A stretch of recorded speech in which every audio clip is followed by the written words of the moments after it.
Yo recuerdo dos cuestiones que me parecen importantes traer a la mesa. La primera es el Laudato Si del Papa Francisco, Sí, porque ahí pone en el centro la crítica al corazón del poder financiero cuando él habla de la casa común, ¿no?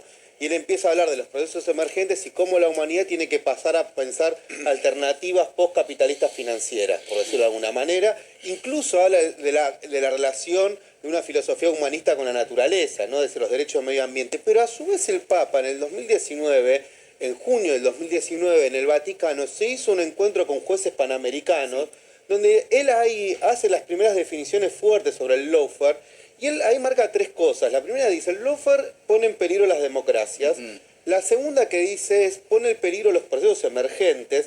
Y la tercera, que a mí siempre la que me pareció más interesante, es sí. cuando dice, pone en peligro los derechos sociales. Porque hay una vinculación directa ahí entre el poder judicial y poder económico, ¿no? Esta cuestión que siempre hemos discutido, es decir, esos fallos, el lawfare, no es algo que solo se queda de una lógica endogámica en la justicia, sí, o no solamente tiene consecuencias en términos jurídicos, sino que fundamentalmente avala después un determinado modelo de producción económica. Y me parece que cuando él habla ahí de los derechos sociales y hace esa vinculación con el lawfare, bueno, marca de alguna manera un capítulo que lo fue reforzando con el paso del tiempo y que paradójicamente teniendo un papa que dentro de lo que es la tradición eclesiástica, yo soy ateo, pero digo, cuando uno lee la historia eclesiástica, ha sido uno de los papas, Sí, sí, por decirlo de una manera, con una mirada más humanista, claro, más claro. emancipadora. No es del No establishment es en del principio, porque establishment, por no es lo la menos. mirada tradicional, ¿no? Que ha tenido el papado. Paradójicamente, países como el nuestro, América del Sur, tenés grandes sectores que lo Sí. están denostando permanentemente. Sí, sí, sí, totalmente. Se le dice el papa peronista como si fuera un insulto. Para mí no. Bueno, Para en mí, Europa lo consideran el Papa comunista, ¿no? bueno, por eso. Amado Vudú, buenas noches. ¿Cómo están? Buenas noches. Bueno, ¿todo bien? Acá vamos. Primero, bueno, la conmemoración, el recuerdo de este 2 de abril a nuestros combatientes, a los que pudieron volver y a los que no pudieron volver, y sobre todo también a sus familias. Sí, Más allá, me parece que hay que ponerlo fuera de cualquier otro análisis, totalmente. porque son realmente patriotas y tienen un lugar muy especial en nuestro corazón y en nuestra vida. Pero después de esto también poner esta fecha 2 de abril como una fecha del análisis del lugar de Argentina en el mundo, tanto que se habla de Argentina y el mundo. Miren, el Océano Atlántico podríamos decir que está dividido en dos partes. Una parte que es un océano de sangre, que es el Atlántico Norte. Un océano vinculado a la guerra, a la destrucción, a la muerte, también a la exacción económica. Y el Atlántico Sur, que podríamos decir que es un océano de paz si no existiera la invasión inglesa pirata a Malvinas, porque ahí hay una base de la OTAN. Claro. Y esto es inaceptable no solo para Argentina, sino para todos los países que conformamos de una costa y otra del Atlántico Sur, porque además geopolíticamente no son solo los recursos que están ahí, sino el paso entre el Atlántico y el Pacífico, lo que está puesto en peligro por esa base de sangre. Y está nuestra integridad territorial, están las visiones de distintos grupos de argentinos alrededor de esto, el desprecio de nuestra derecha por la integridad territorial argentina, lo que contaba Pedro, no voy a repetirlo explicitándolo, y está la visión del peronismo en sus distintas vertientes de la integridad territorial, porque los héroes de Malvinas fueron escondidos por la incipiente democracia.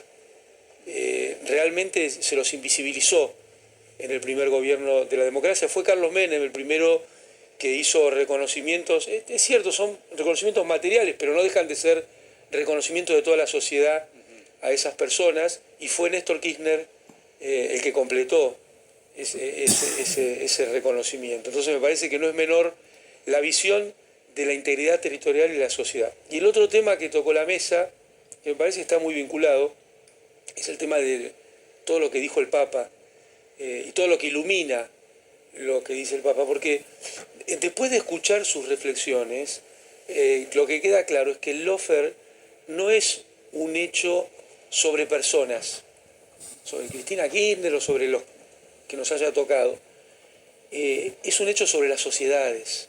Me parece que esto es lo que el Papa puso en blanco sobre negro con sus palabras, que con el lawfare, es decir, claro, con juezas y jueces, con un sistema judicial que va en contra del sentido mismo del sistema judicial, lo que pierden son las sociedades. Y las sociedades pierden en términos de distribución del ingreso, pierden en términos de los derechos que habían conseguido y también pierde la naturaleza. Entonces, en definitiva, lo que el Papa ha puesto en su justa dimensión me parece cuál es la implicancia del lawfare, que lo que pierde son las sociedades, no las personas que son objeto de esa persecución. Bueno, nos vamos a volver a meter en instantes nada más en este tema. Es uno de los que compone la agenda periodística y por supuesto del análisis, de la cual Caníbales hace una bandera permanentemente. Lo que quiero es dar vuelta una página y empezar a ver cuáles son los elementos, ¿no? Porque muchas veces marcamos la agenda, cómo está conformada, y después hay pequeñas cuestiones que van pasando a lo largo de la semana y que conforman esa agenda, pero uno tiene que necesariamente que analizarla en relación a otra cosa, en relación a eso que va teniendo lugar. A ver, señor director, si podemos repasar la nota del diario La Nación.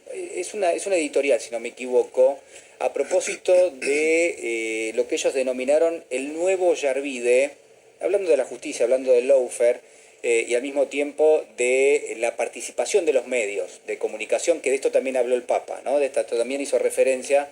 Y ahí lo que vamos a estar viendo es justamente esto, ¿no? Esta pieza periodística es un editorial del diario La Nación, como todo editorial nos lleva una firma, ¿no? Pero todos sabemos cómo funcionan los medios gráficos, que habitualmente es el mensaje que quiere dar el medio. Se llama El Nuevo Yarvide del artículo y dice: el juez Martínez de Giorgi está trabando el avance de la causa de los cuadernos y recurriendo a procederes reñidos con su investidura, ¿no? Y dice: infelizmente para la justicia, como también para los judiciables, cada tanto tiempo aparecen nefastos personajes como el fallecido Norberto Yarvide, un prototipo de juez que ha avergonzado a la institución. Esa clase de funcionarios, que eran impensados hasta hace no muchos años, se han convertido en este tiempo en un recurso altamente utilizado por los sectores más abyectos de la política y del AMPA. ¿Habla de cosas reñidas con un juez? Sí. ¿Está hablando del lado escondido? No, vos sabés que no, yo también hacía esa referencia recién mentalmente. Digo, bueno, ¿de qué estar hablando? Porque se podría aplicar perfectamente a otras cuestiones. A ver, señor director, si podemos ver este fragmento que es interesante. Dice el diario La Nación: hace unos meses Martínez de Giorgi arremetió contra La Nación y uno de sus periodistas, Diego Cabot. Primero pidió al municipio de Vicente López, donde se asienta la redacción del diario, los registros de las cámaras instaladas en las cercanías, en un claro intento de deslegitimar una extraordinaria labor periodística de investigación que devino en uno de los procesos de corrupción pública y privada más grandes que nuestra historia recuerde, la causa de los cuadernos de las coimas. Bueno, acto seguido seguía todo un desarrollo donde claramente se lo presionaba, por no decir otros términos, al juez Martínez de Giorgi. Doctor Ubeira. Bueno, Usted también estuvo a lo largo de la semana siendo objeto de análisis, digámoslo de esa manera. no, y aparte he sido objeto de lo que sí creo que es una desnaturalización de lo que significa la representación de los medios de prensa, porque el organismo que nuclea los organismos de prensa o los patrones de los organismos de prensa consideran de que yo amenacé al periodista Cabot, porque dije claramente que en algún momento determinado iba a ir en cana. Y es lo que yo pretendo, o sea, lo que yo voy a hacer. O sea, la diferencia entre una amenaza y un augurio es que la amenaza generalmente es desearle un mal a alguien con un medio ilícito. Y el augurio es lo que le va a pasar, porque es lo que yo voy a intentar hacer con respecto, no solamente con respecto a este señor, sino con respecto a Stornelli, que es el fiscal de la causa, y todos aquellos funcionarios que en la línea, digamos, de mando confirmaron una de las atrocidades más grandes que se han cometido, digamos, una supera a la otra, pero quiero decir, esta particularmente es de una gravedad incalculable. Esto no es un apriete a la prensa. No, esto es ni más ni menos que... Porque yo no adhiero a alguien que aprieta a un periodista, no, para mí no... No, pero uno no puede participar de una operación de inteligencia... Sí. No estás hablando de trabajo periodístico. No, acá lo que estamos hablando es que encubierto en una cuestión de investigación, lo que hay es una enorme operación de inteligencia para acabar con lo que podría llegar a ser la obra pública nacional o las empresas que representaban la obra pública nacional. Y una cosa es trabajar en un trabajo de investigación, otra cosa es operar en una operación de inteligencia y defenderse como periodista. Pues son dos cosas distintas. O sea, ser periodista no te da un bill de indemnidad para hacer cualquier cosa. Entonces acá lo que investiga el doctor Di Giorgi es que en ese cuaderno se constataron 1.600 irregularidades, primero por una pericia privada, pero después llamaron a la Policía Federal. Y el jefe de Escopométrica no solamente que comprobó las 1.600 irregularidades, tachaduras, enmiendas y cantidad de cosas, sino que agregó algo más, que muchos de los cuadernos fueron dictados porque no fueron tomados como notas, sino simplemente es un proceso de redacción que ejecutó este Centeno y que detrás de esto hay un tal Basigalupo, y si tiramos del Piolín para arriba, yo sé positivamente dónde es que vamos a llegar. Mi cliente, porque yo acá he actuado como abogado defensor de Oscar Thomas, Sí. estuvo 8 meses preso, lo destrozaron patrimonialmente, no es ni más ni menos que el representante argentino en Yacyretá, y fue el que elevó la cota de 70 a 85 metros de Yacyretá y puso en valor Encarnación y Posadas. Y cuando